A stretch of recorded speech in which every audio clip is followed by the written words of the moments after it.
ಆತ್ಮೀಯರೆಲ್ಲರಿಗೂ ಯೇಸು ಕ್ರಿಸ್ತರವರ ಪರಿಶುದ್ಧವಾದ ನಾಮದಲ್ಲಿ ವಂದನೆಗಳನ್ನು ಸಲ್ಲಿಸೋನಾಗಿದ್ದೇನೆ. ಪ್ರಿಯರೇ, ಈ ದಿನ ಈ ಸಮಯದಲ್ಲಿ ಮತ್ತೊಂದು ಅಂಶವನ್ನು ನಾವು ಮಾತನಾಡಿಕೊಳ್ಳೋಣ. BBTH ಸೆಕೆಂಡ್ ಇಯರ್ಗೆ ಸಂಬಂಧಪಟ್ಟಂತ ದೇವರ ಮಕ್ಕಳಿಗಾಗಿ ದೇವದೂತರ ರಕ್ಷಣೆಯ ವ್ಯವಸ್ಥೆ. ದೇವರ ಮಕ್ಕಳಿಗಾಗಿ ದೇವದೂತರ ರಕ್ಷಣೆಯ ವ್ಯವಸ್ಥೆ ಎಂಬುದಾಗಿ ದೇವರ ಮಕ್ಕಳ ರಕ್ಷಣೆಗಾಗಿ ದೇವದೂತರು. ಇಷ್ಟಕ್ಕೂ ದೇವರ ಮಕ್ಕಳು ಅಂತಂದ್ರೆ ಯಾರು? ದೇವರ ಮಕ್ಕಳೆಂದು ಕರೆಯಲ್ಪಡುವಂಥವ್ರು ಯಾರು?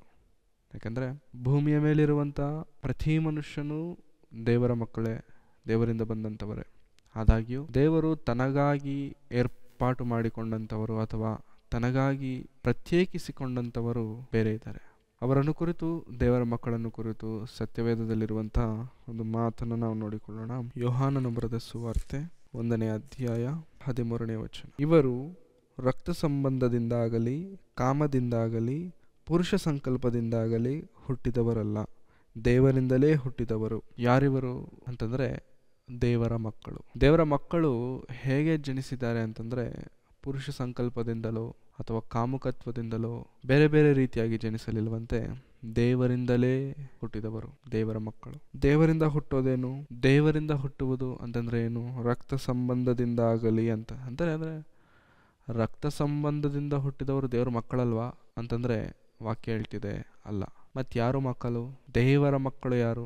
ರಕ್ತ ಸಂಬಂಧದಿಂದ ಹುಟ್ಟಿದಂಥವರು ದೇವರ ಮಕ್ಕಳಾಗದೆ ಹೋದರೆ ಮತ್ತು ದೇವರ ಮಕ್ಕಳು ಯಾರು, ಹೇಗೆ ಎನ್ನುವಂಥದ್ದನ್ನು ನಾವು ಸತ್ಯವೇದದಲ್ಲಿ ನೋಡುವಾಗ ಅದೇ ಯೋಹಾನನ ಬರೆದ ಸುವಾರ್ತೆಯಲ್ಲಿ 3ನೇ ಅಧ್ಯಾಯ 3ನೇ ವಚನವನ್ನು ಓದೋಣ. ಅದಕ್ಕೆ ಯೇಸು, ನಾನು ನಿನಗೆ ನಿಜ ನಿಜವಾಗಿ ಹೇಳುತ್ತೇನೆ, ಒಬ್ಬನು ಹೊಸದಾಗಿ ಹುಟ್ಟದಿದ್ದರೆ ಅವನು ದೇವರ ರಾಜ್ಯವನ್ನು ಕಾಣಲಾರನು ಅಂದನು. ನಿಕೋದೇಮನೆನ್ನುವಂಥ ಒಂದು ವ್ಯಕ್ತಿಯ ಜೊತೆಗೆ ಯೇಸುಕ್ರಿಸ್ತರವರು ಹೇಳುತ್ತಿರುವಂಥ ಮಾತು, ಒಬ್ಬನು ಹೊಸದಾಗಿ ಹುಟ್ಟದಿದ್ದರೆ. ಮನುಷ್ಯರಾಗಿ ನಾವೆಲ್ಲರೂ ಕೂಡ ಹುಟ್ಟುತ್ತೇವೆ, ರಕ್ತದಿಂದಲೂ ಮಾಂಸದಿಂದಲೂ ಹುಟ್ಟಿದ್ದೇವೆ. ಆದರೆ ಹೊಸದಾಗಿ ಹುಟ್ಟುವುದು, ಹೊಸದಾಗಿ ಜನಿಸುವುದು ಏನಿದು? ಇದೇ ಪ್ರಶ್ನೆ ನಿಕೋದೇಮನಿಗೂ ಕೂಡ ಬಂತು.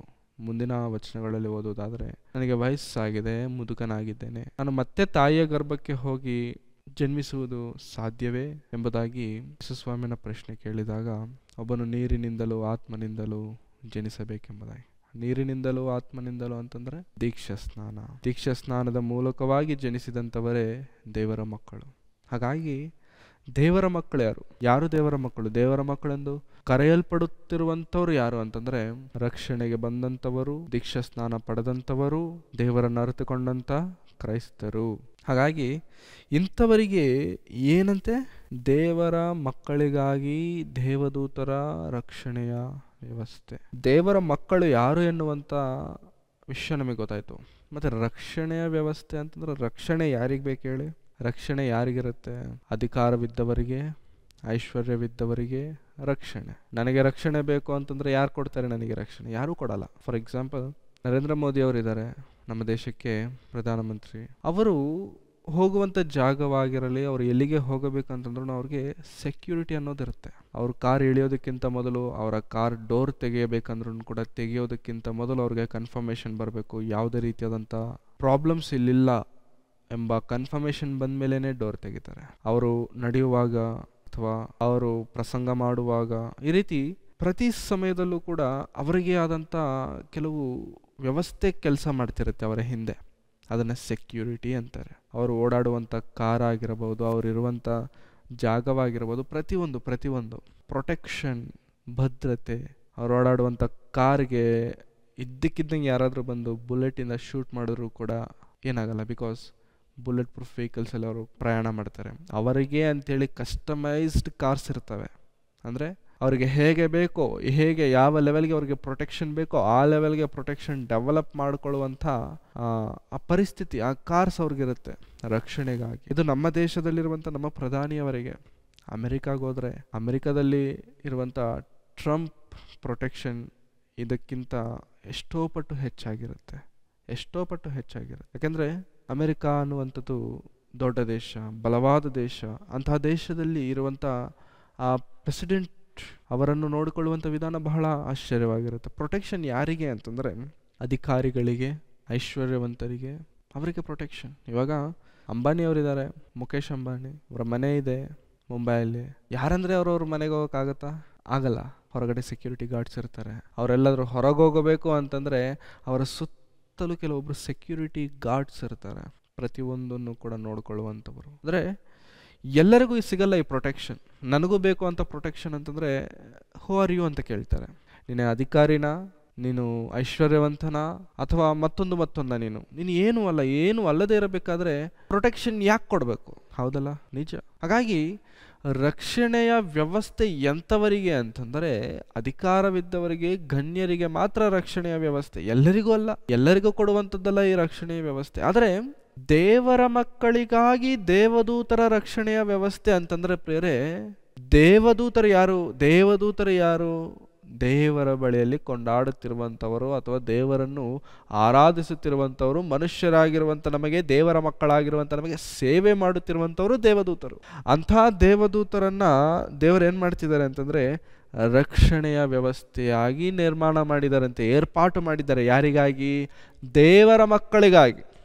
ಎಲ್ಲರಿಗಾಗಿ ಅಲ್ಲ, ದೇವರ ಮಕ್ಕಳಿಗಾಗಿ ರಕ್ಷಣೆ, ದೇವರ ಮಕ್ಕಳಿಗೋಸ್ಕರ ರಕ್ಷಣೆ. ಹಾಗೆ ಎಂಥ ರಕ್ಷಣೆ? ಯಾವ ರಕ್ಷಣೆ? ಸತ್ಯವೇದದಲ್ಲಿ ಬರೆಯಲ್ಪಟ್ಟಿರುವಂಥ ಕೆಲವು ರಕ್ಷಣೆಯ ಸಂದರ್ಭಗಳನ್ನು ನೋಡುವುದಾದರೆ ನಮಗೆ ಹೆಚ್ಚಾದ ಮಾಹಿತಿ, ಹೆಚ್ಚಾದ ತಿಳುವಳಿಕೆ ನಮಗೆ ಸಿಗುವಂಥದ್ದಾಗಿದೆ. ದಯವಿಟ್ಟು ಸತ್ಯವೇದವನ್ನು ನಾವು ತೆಗೆದು ನೋಡುವುದಾದರೆ ಮತ್ತಾಯನ ಬರೆದಂಥ ಸುವಾರ್ತೆ 18ನೇ ಅಧ್ಯಾಯದಲ್ಲಿ 10ನೇ ವಚನವನ್ನು ಓದಿಕೊಳ್ಳೋಣ.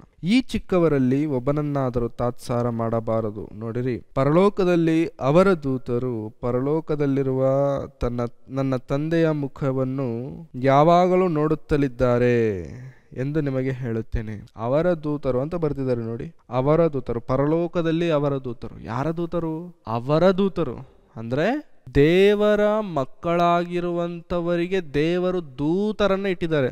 ದೂತರು ಅಂದರೆ ಒಂದು ವ್ಯಕ್ತಿ ಈ ಭೂಮಿಯ ಮೇಲೆ ದೇವರಿಗೋಸ್ಕರ ಜೀವಿಸುತ್ತಿದ್ದಾರೆ ಅಂತಂದರೆ ಆ ವ್ಯಕ್ತಿಗೆ ಸಂಬಂಧಪಟ್ಟಂಥ ದೂತನು ಪರಲೋಕದಲ್ಲಿರ್ತಾರೆ. ಒಂದು ವ್ಯಕ್ತಿ ಭೂಮಿಯ ಮೇಲೆ ದೇವರಿಗೋಸ್ಕರ ನಿಂತಿದ್ದಾನೆ ಅಂತಂದರೆ ಆ ವ್ಯಕ್ತಿಯ ನಿಮಿತ್ತವಾಗಿ ಆ ವ್ಯಕ್ತಿಗೆ ಸಂಬಂಧಪಟ್ಟಂಥ ದೂತನು ಪರಲೋಕದಲ್ಲಿ ದೇವರ ಸಮ್ಮುಖದಲ್ಲಿ ನಿಂತಿರ್ತಾರೆ. ಏನು ಮಾಡ್ತಿರ್ತಾರೆ? ಸಮ್ಮುಖದಲ್ಲಿ ನಿಂತುಕೊಂಡು ಆತನ ಮುಖವನ್ನೇ ನೋಡ್ತಿರ್ತಾರೆ. ಏನು ನೋಡ್ತಿದ್ದಾರೆ ಮುಖದಲ್ಲಿ? ಏನು ನಡೀತಿದೆ ಮುಖದಲ್ಲಿ, ದೇವರ ಮುಖದಲ್ಲಿ ಅಂತಂದರೆ ದೇವರು ಆಜ್ಞೆ ಕೊಟ್ಟರೆ ಕಳಿಸುವುದಕ್ಕೆ, ದೇವರ ಆಜ್ಞೆಗಾಗಿ ಕಾಯ್ತಿರ್ತಾರೆ. ರಕ್ಷಣೆ, ದೇವರೇ ರಕ್ಷಣೆ ಕೊಡಬೇಕಾ ನಿನ್ನ ಮಕ್ಕಳಿಗೆ? ಎಸ್, ಹೌದು ಎಂದ ಕೂಡಲೇ ಅಲ್ಲಿಂದ ಹೊರಟು ಬರಲಿಕ್ಕೆ ಇವರ ದೂತರು, ಅವರ ದೂತರು ಎಂಬುದಾಗಿ ದೇವರು ಬರೆಸಿದ್ದಾರೆ ನೋಡಿ. ಎಸ್, ದೇವರ ಮಕ್ಕಳಾಗಿರುವಂಥವ್ರಿಗೆ ದೇವರು ಕೊಡುವಂಥ ಪ್ರೊಟೆಕ್ಷನ್. ಎಂಥ ಪ್ರೊಟೆಕ್ಷನ್ ಇದು ಅಂತಂದರೆ ಭೂಮಿಯ ಮೇಲೆ ಮನುಷ್ಯರಾಗಿ, ಅಧಿಕಾರಿಗಳಾಗಿ, ಐಶ್ವರ್ಯವಂತರಾಗಿ ಎಲ್ಲರಿಗೂ ಸಿಗುತ್ತಿರುವಂಥ ಪ್ರೊಟೆಕ್ಷನ್ಗಿಂತ ಎಷ್ಟೋ ಪಟ್ಟು ಮಿಗಿಲಾಗಿರುವಂಥ ರಕ್ಷಣೆಯ ವ್ಯವಸ್ಥೆ, ಎಷ್ಟೋ ಪಟ್ಟು ಶ್ರೇಷ್ಠವಾದಂಥ ರಕ್ಷಣೆಯ ವ್ಯವಸ್ಥೆ. ಅದಕ್ಕೆ ಹೇಳ್ತಿದ್ದಾರೆ ಅವರ ದೂತರಿದ್ದಾರೆ. Be careful. ಅವರ ದೂತರು ಪರಲೋಕದಲ್ಲಿ ನನ್ನ ತಂದೆಯ ಮುಖವನ್ನು ನೋಡ್ತಿದ್ದಾರೆ. ಬಿ ಕೇರ್ಫುಲ್, ಎಚ್ಚರ. ಹಾಗಾಗಿ ಪರಲೋಕದಲ್ಲಿರುವಂಥ ಅವರ ದೂತರನ್ನು ನಮಗೆ ದೇವರು ರಕ್ಷಕರನ್ನಾಗಿ ಇಟ್ಟಿದ್ದಾರೆ. ಹಳೆ ಒಡಂಬಡಿಕೆಗೆ ನಾವು ಹೋಗುವಾಗ ಹಳೆ ಒಡಂಬಡಿಕೆಯಲ್ಲಿ ಕೆಲವು ರಕ್ಷಣೆಯ ಸಂದರ್ಭಗಳನ್ನು ನಾವು ನೋಡೋಣ ಪ್ರಿಯರೇ. ದಾನಿಯೇಲನ ಗ್ರಂಥ 3ನೇ ಅಧ್ಯಾಯ 22ನೇ ವಚನ.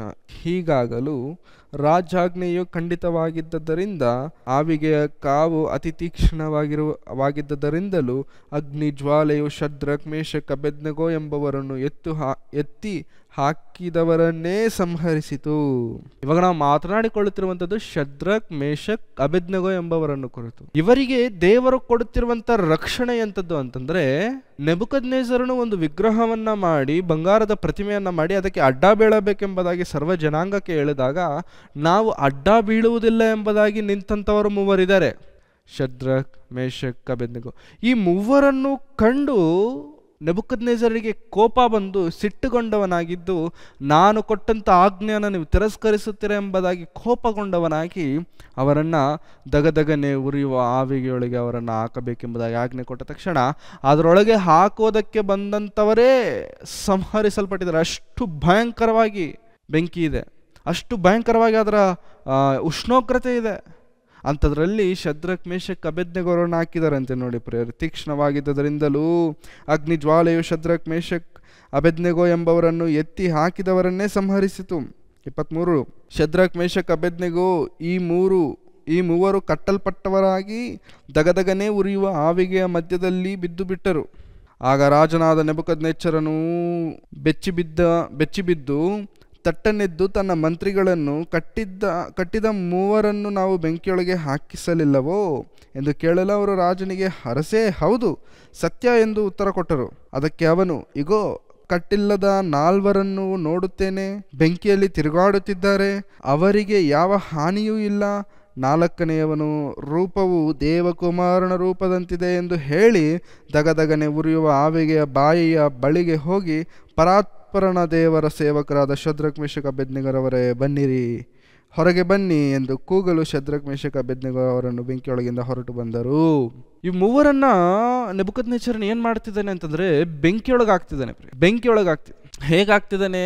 ಕಟ್ಟಿ ಆಗ್ತಿದ್ದಾನೆ. ಓಡೋಗ್ಬಾರ್ದು, ಇವರೆಲ್ಲಿಗೂ ಹೋಗಬಾರ್ದು, ಬೆಂಕಿಯೊಳಗೆ ಬಿದ್ದು ಇವ್ರು ಸುಟ್ಟೋಗಬೇಕೆಂಬುದಾಗಿ ಅವರ ಮೂವರನ್ನು ಕಟ್ಟಿ ಆ ಬೆಂಕಿಯೊಳಗೆ ಹಾಕಿದ ಕೂಡಲೇ ನೆಬೂಕದ್ನೆಚ್ಚರನು ನೋಡುತ್ತಿದ್ದಂಗೆ 4 ಮಂದಿ ಬೆಂಕಿಯೊಳಗೆ ಕಾಣ್ತಿದ್ರಂತೆ. ಯಾರು ಈ 4ನೇ ವ್ಯಕ್ತಿ? ಯಾರು ಈ 4ನೇ ವ್ಯಕ್ತಿ ಅಂತಂದ್ರೆ ದೇವಕುಮಾರನ ಸ್ವರೂಪದಂತಿತ್ತು ಅಂತ ನೋಡಿ ಪ್ರಿಯ. ದೇವಕುಮಾರನ ರೂಪದಂತೆ. ಯಾರು? ರಕ್ಷಿಸಲಿಕ್ಕೆ ಬಂದಂತವರು. ರಕ್ಷಿಸಲಿಕ್ಕೆ ತನ್ನ ಮುಖವನ್ನ ನೋಡುತ್ತಿರುವಂತ ತನ್ನ ದೂತನನ್ನ ದೇವರು ಕಳಿಸಿಕೊಟ್ಟಿದ್ದಾರೆ. ಹೋಗು, ನನ್ನ ಮಕ್ಕಳಿಗೆ ಸಹಾಯ ಮಾಡು, ನನ್ನ ಮಕ್ಕಳಿಗೆ ನೀನು ಸಹಾಯ ಮಾಡ್ಬೇಕು. ಅವರನ್ನ ಬೆಂಕಿಯೊಳಗೆ ಹಾಕ್ತಿದ್ದಾನೆ ಆ ಮೂರ್ಖ, ಅವನು ಬೆಂಕಿಯಲ್ಲಿ ಹಾಕ್ತಿದ್ದಾನೆ, ಅವರಿಗೆ ನೀವು ಸಹಾಯ ಮಾಡಬೇಕು. ಹೋಗು, ಇಮಿಡಿಯೇಟ್ ಆಗಿ ಅವರಿಗೆ ಏನು ಆಗದಂತೆ ನೀನು ನೋಡಿಕೋ.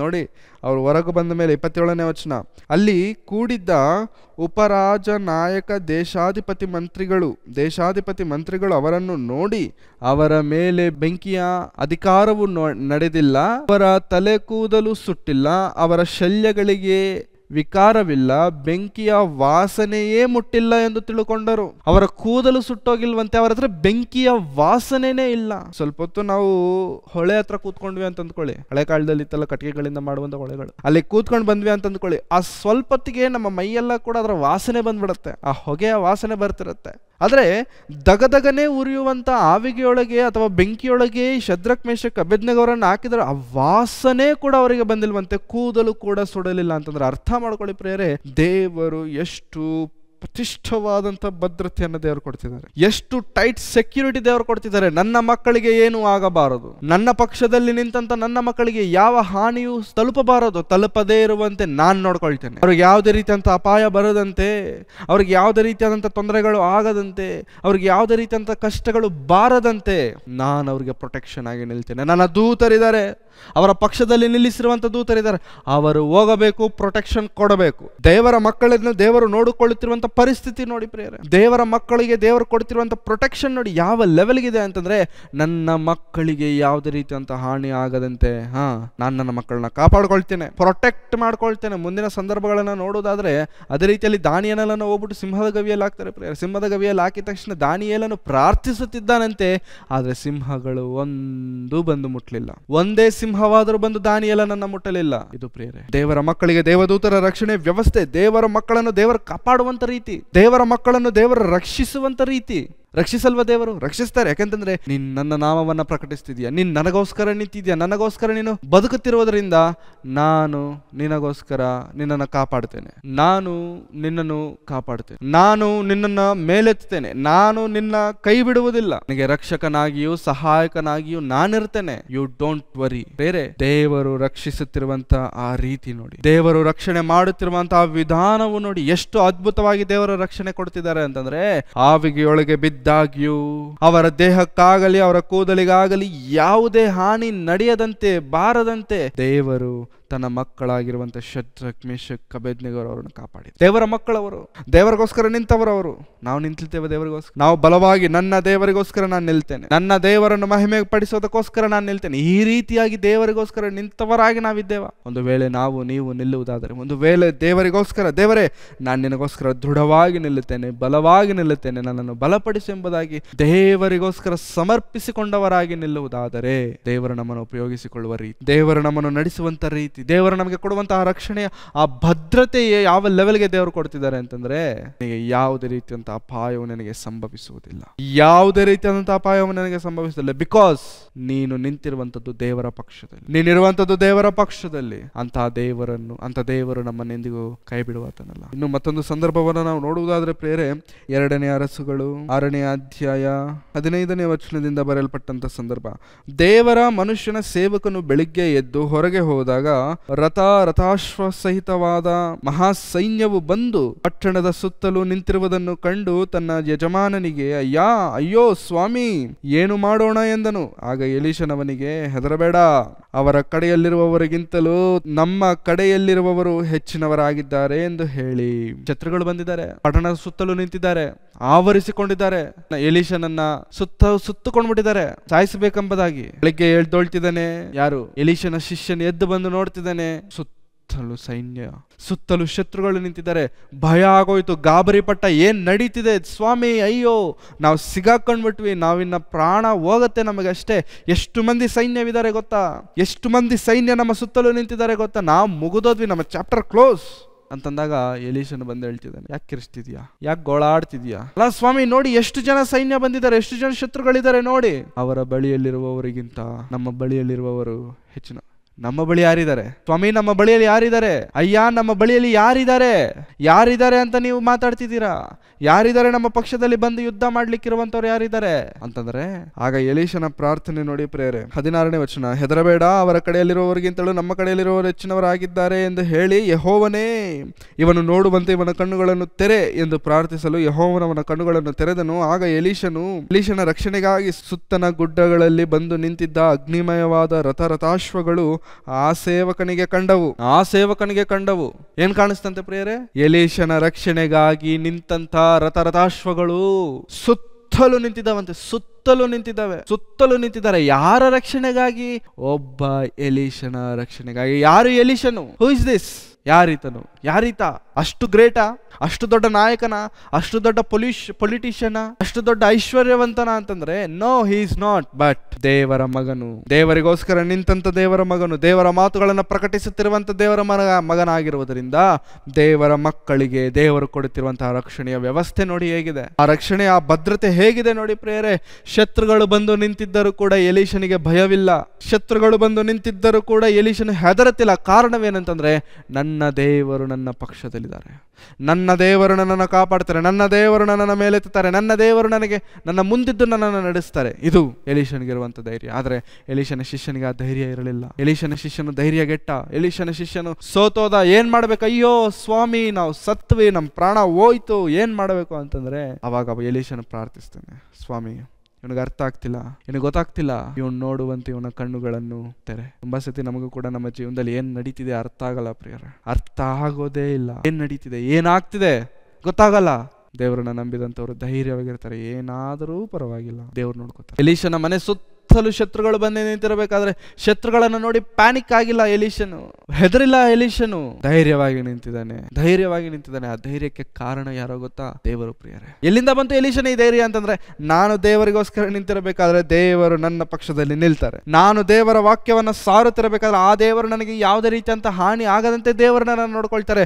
ನನಗೋಸ್ಕರ ರಕ್ಷಣೆಯ ವ್ಯವಸ್ಥೆಯನ್ನ ದೇವರು ಸೆಟ್ ಮಾಡಿದ್ದಾರೆ, ನನಗೋಸ್ಕರ ರಕ್ಷಣೆಯ ಒಂದು ದೊಡ್ಡ ವರವನ್ನ ದೇವರು ನನಗೆ ಕೊಟ್ಟಿದ್ದಾರೆ. ಇದು ಪ್ರಿಯರೇ ಬೇಕಾಗಿರುವಂತ ಧೈರ್ಯ. ದೇವರ ಮಕ್ಕಳನ್ನು ದೇವರು ಎಂದಿಗೂ ಕೈ ಬಿಡುವಾತನಲ್ಲ, ದೇವರ ಮಕ್ಕಳನ್ನು ದೇವರು ಎಂದಿಗೂ ತಳ್ಳಿಬಿಡುವಾತನಲ್ಲ, ಮರೆಯುವಾತನಲ್ಲ. ಯಾಕೆಂತಂದ್ರೆ, ನನಗೋಸ್ಕರ ನೀವು ನಿಂತಿದ್ದೀರಾ, ನಿನಗೋಸ್ಕರ ನಾನು ಏನ್ ಮಾಡ್ಬೇಕು, ನನಗೋಸ್ಕರ ನೀವು ತ್ಯಾಗ ಮಾಡಿದ್ದೀರಾ, ನನಗೋಸ್ಕರ ನೀವು ಎಲ್ಲವನ್ನ ಕಳ್ಕೊಂಡಿದ್ದೀರಾ, ನಿನಗೋಸ್ಕರ ನಾನು ಏನ್ ಮಾಡ್ಬೇಕು? I will do for you, ನಾನು ಮಾಡ್ತೇನೆ ನಿಮಗೋಸ್ಕರ. ಪ್ರಿಯರೇ, ದೇವರ ಪಕ್ಷದಲ್ಲಿ ನಾವು ನಿಂತಾಗ, ದೇವರಿಗೋಸ್ಕರ ನಾವು ನಿಂತಾಗ, ದೇವರು ನಡೆಸುವಂತ ರೀತಿ, ದೇವರನ್ನು ಮಾಡುವಂತ ಉಪಕಾರ, ದೇವರು ಮಾಡುವಂತ ಅದ್ಭುತಗಳು ಎಣಿಸಲಿಕ್ಕಾಗದೇ ಇರುವಷ್ಟು ಉನ್ನತವಾಗಿರುತ್ತವೆ, ಎಣಿಸಲಿಕ್ಕಾಗದೇ ಇರುವಷ್ಟು ಶ್ರೇಷ್ಠವಾಗಿರ್ತವೆ. ಯೋಬನ ವಿಷಯದಲ್ಲೂ ಕೂಡ ಪ್ರಿಯರೇ, ಯೋಬನಿಗೆ ಕಷ್ಟಗಳು ಬಂದಿದೆ, ಇದ್ದಂತ ಆಸ್ತಿ ಎಲ್ಲ ಹೋಯ್ತು, ಅವಮಾನ ಆಯ್ತು, ಎಲ್ಲ ಆಯ್ತು, ಎಲ್ಲವೂ ಆದರೂ ಕೂಡ ಧೈರ್ಯವಾಗಿ ದೇವರನ್ನೇ ನಿರೀಕ್ಷಿಸಿಕೊಂಡಿದ್ದಾನೆ. ದೇವರೇ, ನನ್ನನ್ನು ಮರೆಬೇಡ, ನನ್ನನ್ನು ಬಲಪಡಿಸು, ನನ್ನನ್ನು ದೃಢಪಡಿಸು. ಪ್ರಿಯರೇ, ನಾವು ದೇವರಿಗೋಸ್ಕರ ನಿಂತಾಗಲೂ ಕೂಡ ಪ್ರಿಯರೇ, ಹೌದು ಅವಮಾನಗಳು ಬರ್ತವೆ, ಶ್ರಮೆಗಳು ಬರ್ತವೆ, ಶೋಧನೆಗಳು ಬರ್ತವೆ, ಎಲ್ಲ ಬರುತ್ತೆ. ಬಂದಾಗಲೂ ಕೂಡ ಒಂದು ಧೈರ್ಯವೇನೋ ಗೊತ್ತಾ?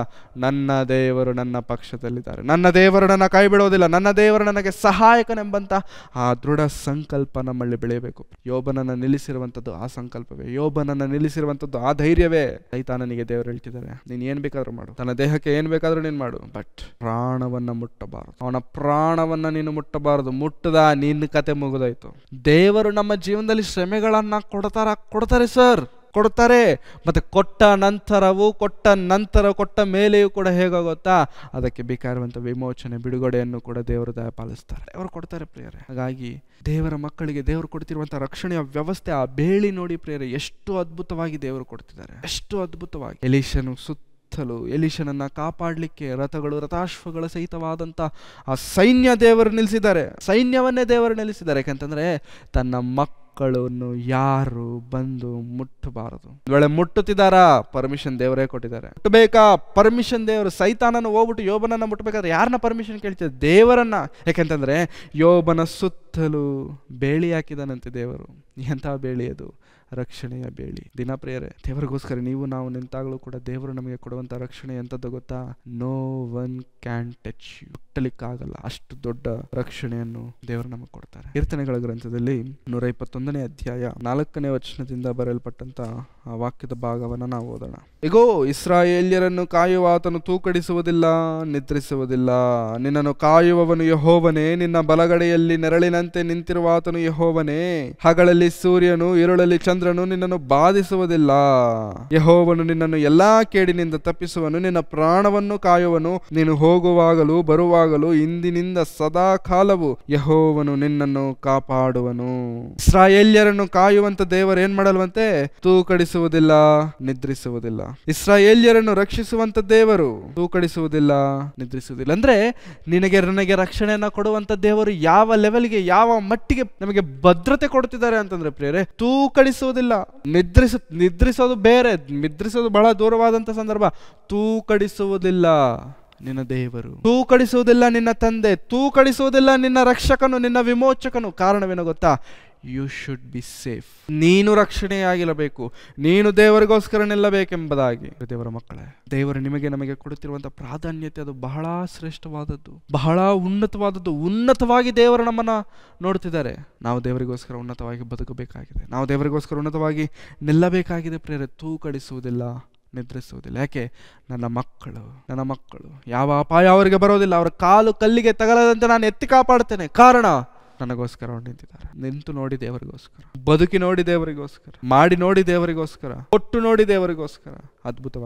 ಅದ್ಭುತವಾಗಿರುತ್ತೆ ಪ್ರಿಯರೇ. ದೇವರು ನಮ್ಮ ಪಕ್ಷದಲ್ಲಿದ್ದರೆ ನಮಗೆ ಧೈರ್ಯ, ದೇವರು ನಮ್ಮ ಕಡೆ ಇದ್ದರೆ ನಮಗೆ ಬಲ, ದೇವರು ನಮ್ಮ ಕಡೆ ಇದ್ದರೆ ನಮಗೆ ಸಂತೋಷ. ದೇವರು ನಮ್ಮ ಕಡೆ ಇದಾರ? ಈ ಮಾತುಗಳನ್ನ ಕೇಳುತ್ತಿರುವಂತ ಕ್ರೈಸ್ತರೆ, ದೇವರಿದಾರ ನಮ್ಮ ಕಡೆ, ದೇವರಿದಾರ ನಮ್ಮ ಪಕ್ಷದಲ್ಲಿ, ದೇವರಿದಾರ ನಮ್ಮ ಸಹಾಯಕನಾಗಿ. ನಾವು ದೇವರ ಪಕ್ಷದಲ್ಲಿದ್ದೇವ ಮೊದಲು? ಇವುಗಳನ್ನು ನಾವು ಯೋಚಿಸಬೇಕಾದಂತ ವಿಷಯ ಪ್ರೇರೆ. 34ನೇ ಕೀರ್ತನೆ 7ನೇ ವಚನವನ್ನು ಓದೋಣ. 34ನೇ ಅಧ್ಯಾಯ 7ನೇ ವಚನ. ಯೆಹೋವನ ಭಯಭಕ್ತಿಯುಳ್ಳವರ ಸುತ್ತಲೂ ಆತನ ದೂತನು ದಂಡಿಳಿಸಿ ಕಾವಲಿದ್ದು ಕಾಪಾಡುವನು. ಯಾರು ಸೆಕ್ಯೂರಿಟಿಯಾಗಿ ಬರ್ತಿದಾರಂತೆ ಪ್ರೇರೆ? ಪರಲೋಕದಿಂದ ದೂತರು ಬರ್ತಿದಾರಂತೆ. ಪರಲೋಕದಲ್ಲಿರುವಂತ ದೂತರು ಎಲ್ಲಿಗೆ ಬರ್ತಿದ್ದಾರೆ? ತನ್ನಲ್ಲಿ ಭಯಭಕ್ತಿಯುಳ್ಳವರು ಯಾರಿದಾರೋ, ತನ್ನಲ್ಲಿ ಭಯಭಕ್ತಿಯುಳ್ಳವರಾಗಿ ಜೀವಿಸುತ್ತಿರುವಂತವ್ರು ಯಾರಿದಾರೋ, ತನ್ನ ಸೇವೆ ಮಾಡುತ್ತಿರುವಂತವ್ರು ಯಾರಿದಾರೋ ಅವರ ಸುತ್ತಲೂ ರಕ್ಷಣೆಯನ್ನು ನಾನು ಇಟ್ಟಿರ್ತೇನೆ.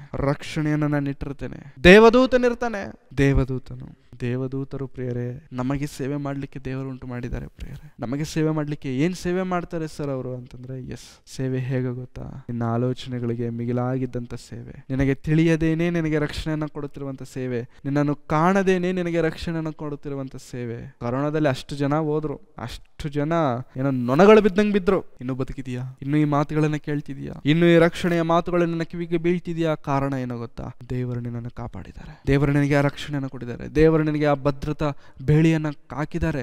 ತನ್ನ ದೂತನನ್ನ ದೇವರಿಟ್ಟು ನಿನ್ನನ್ನು ಕಾಪಾಡಿದ್ದಾರೆ. ಕಾರಣ ಏನು ಗೊತ್ತಾ? ನಿನ್ನ ಆಯುಷ್ಕಾಲ ಇನ್ನೂ ಇದೆ, ನಿನ್ನ ಮೇಲೆ ದೇವರ ಪ್ರಣಾಳಿಕೆ ಇನ್ನೂ ಇದೆ, ನಿನ್ನ ಮೇಲೆ ದೇವರ ಉದ್ದೇಶವಿನ್ನೂ ಇರುವುದರಿಂದ ದೇವರು ನಿನ್ನ ಜೀವಿತರ ಸಂಖ್ಯೆಯಲ್ಲಿ ಇಟ್ಟಿದ್ದಾರೆ. ದೇವರ ಮಕ್ಕಳೇ, ದೇವರಿಗೋಸ್ಕರ ನಾವು ನಿಲ್ಲಬೇಕು, ದೇವರಿಗೋಸ್ಕರ ನಾವು ಬದುಕಬೇಕು. ದೇವರು ನಮ್ಮನ್ನು ಕಾಪಾಡುತ್ತಿರುವಂಥ ರೀತಿ ನಾವೊಮ್ಮೆ ಯೋಚನೆ ಮಾಡಬೇಕು. ಅನೇಕರು ನಮ್ಮ ಪಕ್ಕದಲ್ಲಿರುವಂಥವ್ರೆ ಆಕ್ಸಿಡೆಂಟ್ ಆಗಿ ಸಾಯ್ತಿರ್ತಾರೆ ಪ್ರೇರೆ. ನಮಗೆ ಯಾವುದೇ ರೀತಿಯಂಥ ಅಪಾಯ ಆಗೋದಿಲ್ಲ. ಕಾರಣ ಏನೋ ಗೊತ್ತಾ? ದೇವರು ನಮ್ಮ ಪಕ್ಷದಲ್ಲಿದ್ದಾರೆ, ದೇವರು ನಮ್ಮ ಸಹಾಯಕರಾಗಿರ್ತಾರೆ. ತನ್ನ ಯೆಹೋವನ ಭಯಭಕ್ತಿಯುಳ್ಳವರ ಸುತ್ತಲೂ ಆತನ ದೂತನನ್ನು ದಂಡಿಲಿಸಿ ಕಾವಲಿದ್ದು ಕಾಪಾಡ್ತಾರೆ ಪ್ರೇರೆ. ದೇವರು ಕಾಪಾಡ್ತಾರೆ ನಮ್ಮನ್ನ. ಕಾರಣ ಏನೋ ಗೊತ್ತಾ? ನಾವು ದೇವರಿಗೋಸ್ಕರ ನಿಂತಿರುವುದರಿಂದ, ನಾವು ದೇವರ ಸೇವೆ ಮಾಡುತ್ತಿರುವುದರಿಂದ, ದೇವರ ಕೆಲಸ ನಾವು ಮಾಡುತ್ತಿರುವುದರಿಂದ ಪ್ರೇರೆ. ತನ್ನಲ್ಲಿ ಭಯಭಕ್ತಿಯುಳ್ಳವರ ಸುತ್ತಲೂ, ತನ್ನ ಸೇವೆ ಮಾಡುತ್ತಿರುವಂತವರ ಸುತ್ತಲೂ, ತನ್ನ ವಾಕ್ಯಗಳನ್ನ ಕೇಳಿ ಅದರ ಪ್ರಕಾರವಾಗಿ ಬದುಕುತ್ತಿರುವಂತವರ ಸುತ್ತಲೂ ದೇವರು ರಕ್ಷಣೆಯ ಬೇಳಿಯನ್ನು ಹಾಕ್ತಾರೆ. He'll protect you. ಯಾರು ನಿನಗೆ protector? God is my savior. God is my protector. ಆತನು ನನ್ನ ಸಹಾಯಕನು, ದೇವರು ನನ್ನ ವಿಮೋಚಕನು, ದೇವರು ನನ್ನ ಬಲ, ನನ್ನ ಖೇಡ್ಯವು, ನನ್ನ ಗುರಾಣಿಯೂ ಆಗಿದ್ದಾರೆ. ಇದು ಹಳೆಯ ಒಡಂಬಡಿಕೆ. ಹೊಸ ಒಡಂಬಡಿಕೆಯಲ್ಲೂ ಕೂಡ ದೇವರು ಮಾಡಿದಂತ ಅದ್ಭುತಗಳನ್ನ ನಾವು ನೋಡೋಣ. ಅಪೊಸ್ತಲರ ಕೃತ್ಯಗಳು 12ನೇ ಅಧ್ಯಾಯ 6ನೇ ವಚನ. ಹೆರೋದನು ಅವನನ್ನು ಜನರ ಮುಂದೆ ತರಿಸಬೇಕೆಂದಿದ್ದ ದಿವಸದ ಹಿಂದಿನ ರಾತ್ರಿಯಲ್ಲಿ ಪೇತ್ರನು 2 ಸರಪಣಿಗಳಿಂದ ಕಟ್ಟಲ್ಪಟ್ಟವನಾಗಿ 2 ಸಿಪಾಯಿಗಳ ನಡುವೆ ನಿದ್ದೆ ಮಾಡುತ್ತಿದ್ದನು. ಕಾವಲುಗಾರರು ಬಾಗಿಲಿನ ಮುಂದೆ ನಿಂತು ಸೆರೆಮನೆಯನ್ನು ಕಾಯುತ್ತಿದ್ದರು. ಪಕ್ಕನೆ ಕರ್ತನ ದೂತನು ಪೇತ್ರನ ಎದುರಿಗೆ ನಿಂತನು. ಆತನಿದ್ದ ಕೋಣೆಯಲ್ಲಿ ಬೆಳಕು ಹೊಳೆಯಿತು. ಅವನು ಪೇತ್ರನನ್ನು ಪಕ್ಕನೆ ತಟ್ಟಿ ಎಬ್ಬಿಸಿ, ತಟ್ಟನೆ ಏಳು ಅಂದನು. ಆಗಲೇ ಅವನ ಕೈಗಳಿಗೆ ಹಾಕಿದ್ದ ಸರಪಣಿಗಳು ಕಳಚಿ ಬಿದ್ದವು. ಆಗ ದೂತನು ಅವನಿಗೆ ನಡುಕಟ್ಟಿಕೊಂಡು ನಿನ್ನ ಕೆರಗಳನ್ನು ಮೆಟ್ಟಿಕೋ ಎಂದು ಹೇಳಲು ಅವನು ಹಾಗೆ ಮಾಡಿದನು. ನಿನ್ನ ಮೇಲಂಗಿಯನ್ನು ಹಾಕಿಕೊಂಡು ನನ್ನ ಹಿಂದೆ ಬಾ ಅಂದನು. ಅವನು ಹೊರಗೆ ಬಂದು ಆ ದೂತನ ಹಿಂದೆ ಹೋಗುತ್ತಾ ದೂತನ ಮೂಲಕವಾಗಿ ನಡೆದ ಸಂಗತಿ ನಿಜವಾದದ್ದೆಂದು ತಿಳಿಯದೆ ತಾನು ನಡೆದದ್ದು ಕನಸು ಎಂದು ನೆನೆಸಿದನು. ಅವರು ಮೊದಲನೆಯ 2ನೆಯ ಕಾವಲುಗಾರರನ್ನು ದಾಟಿ ಪಟ್ಟಣಕ್ಕೆ ಹೋಗುವ ಕಬ್ಬಿಣದ ಬಾಗಿಲುಗಳಿಗೆ ಬಂದಾಗ ಅದು ತನ್ನಷ್ಟಕ್ಕೆ ತಾನೇ ಅವರಿಗೆ ತೆರೆಯಿತು. ಅವರು ಹೊರಗೆ ಬಂದು ಒಂದು ಬೀದಿಯನ್ನು ದಾಟಿದರು. ಕೂಡಲೇ ಆ ದೂತನು ಅವನನ್ನು ಬಿಟ್ಟು ಹೋದನು. ಆಗ ಪೇತ್ರನ ಎಚ್ಚರವಾಗಿ ಕರ್ತನ ತನ್ನ ದೂತನನ್ನು ಕಳುಹಿಸಿ ಹೆರೋದನ ಕೈಯಿಂದಲೂ ಯೆಹೂದ್ಯರ ಜನರು ನನಗೆ ಮಾಡಬೇಕೆಂದಿದ್ದ ಕೇಡಿನಿಂದಲೂ ನನ್ನನ್ನು ಬಿಡಿಸಿದ್ದಾನೆಂದು ನಿಜವಾಗಿ ತಿಳಿದು ಬಂದಿದೆ ಅಂದುಕೊಂಡನು. ಜೈಲಲ್ಲಿದ್ದಾನೆ ಪೇತ್ರನು. ಚೈನಲ್ಲಿ ಕಟ್ಟಾಕ್ಬಿಟ್ಟಿದ್ದಾರೆ, ಸೈನಿಕರಿದ್ದಾರೆ, ಸಿಪಾಯಿಗಳಿದ್ದಾರೆ, ಟೋಟಲ್ ಕಸ್ಟಡಿಯಲ್ಲಿದ್ದಾನೆ. ಯಾರು? ಪೇತ್ರನು. ಇಷ್ಟು ಟೋಟಲ್ ಪ್ರೊಟೆಕ್ಷನ್ ಅಲ್ಲಿ ಜೈಲಲ್ಲಿರಬೇಕಾದ್ರೆ ಯಾರು ಬರ್ತಿದ್ದಾರೆ ಪ್ರೇರೆ? ದೂತನು ಬಂದೇನ್ ಮಾಡ್ತಿದ್ದಾನೆ? ಪೇತ್ರನೇ ಎದಳು, ಹಾಕೋ ಬಟ್ಟೆ, ಹಾಕೋ ಚಪ್ಪಲಿ ಹಾಕೋ. ಈ ಮಾತು ಹೇಳ್ತಿದ್ದಂಗ್ಲೆ ಕೈಗಳಿಗಿರುವಂತ ಸರಪಣಿಗಳು ಕಳಚಿ ಬಿದ್ದವು. ಬರ್ತಿದ್ದಾನೆ ಆ ಸೈನಿಕರನ್ನ ದಾಟ್ಕೊಂಡು ಬರ್ತಿದ್ದಾರೆ, ಸಿಪಾಯಿಗಳನ್ನ ದಾಟ್ಕೊಂಡು ಬರ್ತಿದ್ದಾರೆ. ದಾಟಿ ಹೋಗಿ ದೊಡ್ಡ ಕಬ್ಬಿಣದ ಬಾಗಿಲ ಹತ್ರ ಬರೋ ಅಷ್ಟರಲ್ಲಿ ತನ್ನಷ್ಟಕ್ಕೆ ತಾನೇ ಓಪನ್ ಆಯ್ತು. ಅದ್ಭುತ ಅಲ್ವಾ? ಪೇತ್ರನ್ ಅಂದ್ಕೊಂಡ್ರೆ ಆಯ್ತಾ ಇದೆಲ್ಲ? ಪೇತ್ರನ್ ಅಂದ್ಕೊಂಡ ಇಲ್ಲ. ಪೇತ್ರನ್ ಏನ್ ಮಾಡ್ತಿದ್ದಾನಂತೆ? ನಿದ್ದೆ ಹೆಂಗ್ ಬರುತ್ತೆ ಪೇತ್ರನಿಗೆ? ನಾಳೆ ಬೆಳಿಗ್ಗೆ ಸಾಯಿಸಬೇಕು ಪೇತ್ರನನ್ನ. ಅದಕ್ಕೆ ಪ್ಲಾನ್ ಹಾಕಿ ಇರಿಸಿದ್ದು. ಸಾಯಿಸಬೇಕೆಂದು ತಿಳಿದಾಗ್ಯೂ ಕೂಡ ಪೇತ್ರನಿಗೆ ನಿದ್ದೆ ಬರ್ತಿದೆ ಅಂತಂದ್ರೆ ಕಾರಣವೇನೋ ಗೊತ್ತಾ? ನನ್ನ ದೇವರು ನನ್ನ ಪಕ್ಷದಲ್ಲಿದ್ದಾರೆ ಅಷ್ಟೇ. ಕಾಪಾಡ್ಬೇಕಾ? ದೇವ್ರು ಕಾಪಾಡ್ಕೊಳ್ತಾರೆ. ಕಾಪಾಡಬಾರದು ಅಂತ ದೇವ್ರನ್ನ ಕಾಪಾಡಲ್ಲ ಅಷ್ಟೇ. ಇಟ್ಸ್ ದಾಟ್ ಈಸಿ ಪ್ರೇರೆ. ದೇವರ ಮೇಲೆ ನಮಗೆ ನಂಬಿಕೆ ಹೆಚ್ಚಾದಾಗ ನಮಗೂ ಕೂಡ ಇಂಥ ಧೈರ್ಯ ಬಂದ್ಬಿಡುತ್ತೆ. ದೇವರು ನಡೆಸ್ಬೇಕು ಅನ್ಕೊಂಡ್ರೆ ದೇವ್ರು ಕೊಡಬೇಕಂದ್ರೆ ಕೊಟ್ಬಿಡ್ತಾರೆ, ದೇವರು ಮಾಡ್ಬೇಕಂದ್ರೆ ಮಾಡ್ಬಿಡ್ತಾರೆ ಅಷ್ಟೇ. There is no another option. 2ನೇ ಮಾತಿಲ್ಲ ಇನ್ನಲ್ಲಿ. ಕಾರಣ ಏನೋ ಗೊತ್ತಾ? ಕಾರಣ ಒಂದೇ ಪ್ರೇರೆ, ದೇವರು. ಆತನ ಮೇಲೆ ನಮಗಿರುವಂತ ನಂಬಿಕೆ. ತನ್ನ ಮಕ್ಕಳಾಗಿರುವಂತ ನಾವು ದೇವರಿಗೋಸ್ಕರ ನಿಂತಾಗ ದೇವರು ನಮ್ಮನ್ನೆಂದಿಗೂ ಕೈ ಬಿಡುವುದಿಲ್ಲ. ನೆನಪಿಟ್ಕೊಂಡು ನೀವು ದೇವರಿಗೋಸ್ಕರ ಬಲವಾಗಿಯೂ ದೃಢವಾಗಿಯೂ ನಿಂತಾಗ ದೇವರು ನಮ್ಮನ್ನು ಎಂದಿಗೂ ಕೈ ಬಿಡುವ ಆತನಲ್ಲ. ಇದು ಕೇವಲ ಪೇತ್ರರ ಜೀವನದಲ್ಲಿ ಮಾತ್ರವಲ್ಲ ಪ್ರೇರೆ. ಮುಂದೆನೂ ಕೂಡ ನಾವು ನೋಡುವಾಗ 27ನೇ ಅಧ್ಯಾಯ, ಅದೇ ಪುಸ್ತಕ ಅಪೊಸ್ತಲರ ಕೃತ್ಯಗಳು 27ನೇ ಅಧ್ಯಾಯ 22ನೇ ವಚನವನ್ನು ಓದೋಣ. ಈಗಲಾದರೂ ನೀವು ಧೈರ್ಯದಿಂದಿರಬೇಕೆಂದು ನಿಮಗೆ ಬುದ್ಧಿ ಹೇಳುತ್ತೇನೆ. ಹಡಗು ನಷ್ಟವಾಗುವುದೇ ಹೊರತು ನಿಮ್ಮಲ್ಲಿ ಒಬ್ಬರಿಗೂ ಪ್ರಾಣ ನಷ್ಟವಾಗುವುದಿಲ್ಲ. ನಾನು ಯಾರವನಾಗಿದ್ದೇನೋ, ಯಾರನ್ನು ಸೇವಿಸುತ್ತೇನೋ ಆ ದೇವರಿಂದ ಬಂದ ಒಬ್ಬ ದೂತನು ಕಳೆದ ರಾತ್ರಿಯಲ್ಲಿ ನನ್ನ ಹತ್ತಿರ ನಿಂತು, ಪೌಲನೇ ಭಯಪಡಬೇಡ, ನೀನು ಚಕ್ರವರ್ತಿಯ ಮುಂದೆ ನಿಲ್ಲಬೇಕು. ಇದಲ್ಲದೆ ನಿನ್ನ ಸಂಗಡ ಈ ಹಡಗಿನಲ್ಲಿ ಪ್ರಯಾಣ ಮಾಡುವವರೆಲ್ಲರ ಪ್ರಾಣ ದೇವರು ನಿನ್ನ ಮೇಲನ ದೆಸೆಯಿಂದ ಉಳಿಸಿಕೊಟ್ಟಿದ್ದಾನೆಂದು ನನ್ನ ಸಂಗಡ ಹೇಳಿದನು. ಅದರಿಂದ ಜನರೇ ಧೈರ್ಯವಾಗಿರಿ, ನನಗೆ ಹೇಳಲ್ಪಟ್ಟ ಪ್ರಕಾರವೇ ಆಗುವುದೆಂದು ದೇವರನ್ನು ನಂಬುತ್ತೇನೆ. ಪೌಲನು ಎಷ್ಟು ಧೈರ್ಯವಾಗಿ ಹೇಳ್ತಿದ್ದಾನೆ. ಹಡಗು ಭಯಂಕರವಾದಂತ ಪರಿಸ್ಥಿತಿ ಇದೆ. ಸಮುದ್ರದ ಮಧ್ಯದಲ್ಲಿ ಹಡಗಿನಲ್ಲಿ ಅಲ್ಲಕಲ್ಲೋಲವಾಗಿರುವಂತ ಪರಿಸ್ಥಿತಿಯಲ್ಲಿ ಪೌಲನಿರಬೇಕಾದ್ರೆ ಸುತ್ತಲಿರುವಂತ ಜನರು ಪ್ಯಾನಿಕ್ ಆಗ್ತಿದ್ದಾರೆ, ಹೆದರ್ತಿದ್ದಾರೆ. ಏನಾಗುತ್ತೋ ಸತ್ತೋಯ್ತೀವಿ ಅಂತ. ಪೌಲನು ಧೈರ್ಯದಿಂದ ಹೇಳ್ತಿದ್ದಾನೆ, ಡು ನಾಟ್ ಪ್ಯಾನಿಕ್, ಹೆದರಬೇಡಿ. ಕಳೆದ ರಾತ್ರಿ ನನಗೊಂದು ಕನಸು ಬಂತು. ಕಳೆದ ರಾತ್ರಿ ನನ್ನ ಹತ್ತಿರ ನಿಂತು ದೇವದೂತನು ಬಂದು ನನ್ನ ಹತ್ತಿರ ನಿಂತು, ಪೌಲನೇ ನೀನು ಹೋಗ್ಬೇಕು, ನೀನು ಹೋಗಿ ಮಾತಾಡಬೇಕು. ನೀನು ಮಾತಾಡೋವರೆಗೂ ನಿನಗೇನಾಗಲ್ಲ. ನಿನಗೆ ಮಾತ್ರ ಅಲ್ಲ, ನಿನ್ನ ಸುತ್ತಲಿರುವವರಿಗೂ ಕೂಡ ಏನಾಗಲ್ಲ. ದೇವರ ಮನುಷ್ಯರು ಎಲ್ಲಿರ್ತಾರಲ್ಲ ಪ್ರೇಯರೇ, ದೇವರ ಮನುಷ್ಯನು ಮಾತ್ರವಲ್ಲದೆ ಅವರ ಸುತ್ತಲಿರುವಂಥವ್ರಿಗೂ ಕೂಡ ರಕ್ಷಣೆ. ನೆನಪಿಟ್ಕೊಳ್ಳಿ. ಅವರ ಸುತ್ತಲಿರುವಂಥವ್ರಿಗೂ ಕೂಡ ರಕ್ಷಣೆ, ಅವರ ಸುತ್ತಲಿರುವಂಥವ್ರಿಗೂ ಕೂಡ ದೇವರು ಕಾಪಾಡ್ತಾರೆ. ಕಾರಣವೇನೋ ಗೊತ್ತಾ?